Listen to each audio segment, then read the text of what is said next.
અનરાધાર વરસાદ પડવાની અંબાલાલ પટેલે આ શક્યતાઓ વ્યક્ત કરી છે, એટલે કે આવતીકાલથી 20 ઓગસ્ટ સુધી રાજ્યમાં સાર્વત્રિક વરસાદ પડશે।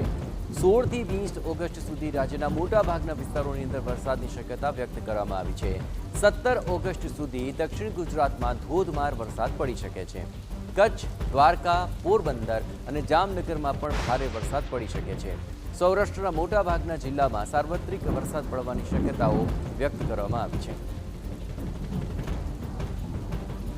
રાજ્યના ઘણા ભાગોમાં વરસાદી ઝાપટા પડશે।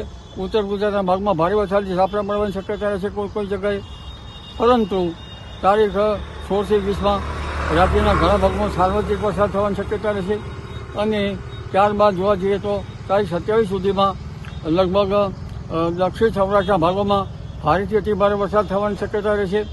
કેટલાક ભાગમાં અનરાધાર વરસાદ થવાની શક્યતા રહેશે। લગભગ 12 ઇંચ કે તેથી પણ વધુ વરસાદ થઈ શકે।